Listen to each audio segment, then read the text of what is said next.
मी आज परतवाडा येथे आलेलो आहे। काल एक परतवाड्याचं मोठं प्रकरण उघडकीस आलं। अहमद तन्वीर नावाच्या युवकाने जवळजवळ 150हून अधिक युवतींना आपल्या प्रेमाच्या जाळ्यामध्ये फसवून त्यांचं लैंगिक शोषण केल्याची घटना काल उघडकीस आणली होती। सगळ्यात पहिले त्यावर भाष्य आणि व्हिडिओ माझाच प्रसारित झालेला होता। त्यानंतर अमरावतीचे खासदार डॉक्टर अनिल बोंडे आणि आम्ही सगळेजण भारतीय जनता पार्टीचे कार्यकर्ते अमरावतीच्या पोलीस अधीक्षकांना भेटलो होतो आणि परतवाड्यामध्ये भारतीय जनता पार्टीचे लोकप्रिय आमदार प्रवीण तायडे यांनी काल रात्रीपर्यंत पोलीस ठाण्यामध्ये ठिय्या मांडलेला होता।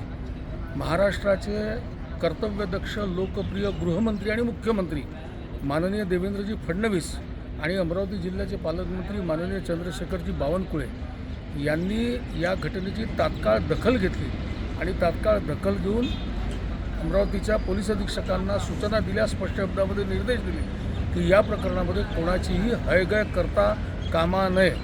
आणि कालच्या त्या संपूर्ण आवाज उचलण्याचा आणि भाजपच्या सर्व कार्यकर्त्यांच्या प्रयत्नांचा परिणाम हा झाला की काल रात्री या अय्यांला अटक झाली। अटक झाल्यानंतर त्याच्यावर सगळे गंभीर गुन्हे नोंदवण्यात आले, पोक्सोसहित सर्व प्रकारचे गुन्हे त्याच्यावर नोंदवण्यात आले आणि आता पोलीस त्याच्या सगळ्या सहकाऱ्यांचा शोध घेत आहे। आज मी आणि आमदार प्रवीण तायडे आम्ही सगळ्या भाजपच्या प्रमुख कार्यकर्त्यांसोबत पहिले जाऊन अभिनंदन केलं पोलीस निरीक्षकांचं आणि त्यानंतर पोलिसांना आम्हाला जी माहिती मिळालेली आहे ती माहिती आम्ही त्यांना दिली की याच्यामध्ये केवळ एक नाही तर 10 ते 12 जणांचा एक ग्रुप समाविष्ट आहे। त्यातल्या काही जणांचा राजकीय पक्षाशी संबंध आहे। हा जो अय्यान नावाचा हा जो आरोपी आहे हा आरोपी देखील MIMचा पदाधिकारी होता।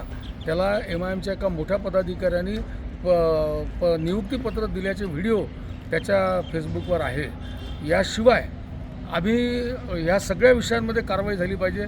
ज्या हॉटेल्समध्ये या घटना घडल्या त्या हॉटेल्सला ताळे लागले पाहिजे, त्यांच्यावर कारवाई झाली पाहिजे आणि या सगळ्या बारीक बारीक गोष्टींचा तपशील झाला पाहिजे, तपास झाला पाहिजे आणि कारवाई झाली पाहिजे। या तऱ्हेची मागणी आम्ही आज पोलीस निरीक्षकांकडे केली, त्यांच्याशी संवाद साधला।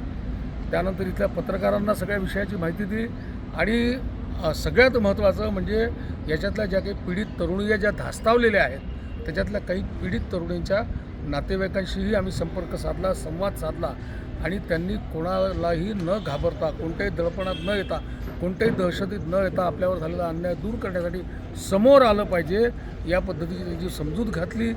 बरेच समाजातले विविध घटक या सगळ्याच आंदोलनामध्ये आता सहभागी झालेले आहेत आणि एक मोठं प्रकरण आपण ढसास लावणार आहोत। खरं म्हणजे परतवाड्यावरचा हे प्रकरण हा कलंक आहे, हा कलंक पुसला पाहिजे, लोकजागृती झाली पाहिजे आणि पुन्हा असं प्रकरण घडू नये अशी अद्दल घडवली गेली पाहिजे। देवेंद्रजींच्या सरकारचं मी अभिनंदन करतो कारण की देवेंद्रजींच्या सरकारमध्ये असं प्रकरण उघडकीस आल्यावर ते दाबलं न जाता त्यावर कठोर कारवाई केली जाते। यापूर्वी अशी अनेक प्रकरणं झाली पण ती दाबल्या जात होती, हा आमचा अनुभव आहे। देवेंद्रजींच्या काळामध्ये या सगळ्या प्रकरणांना ढसास नेलं जातं, त्यांच्यावर कारवाई होते, कठोर कारवाई केली जाते। त्याच्यामुळे मी देवेंद्रजींचंही माननीय मुख्यमंत्र्यांचंही या प्रकरणामध्ये अभिनंदन करतो। आम्ही पूर्ण भारतीय जनता पार्टी सज्ज झालेलो आहोत। या प्रकरणातल्या प्रत्येक मुलीला न्याय मिळेपर्यंत आम्ही या प्रकरणाचा लढा देणार आहोत।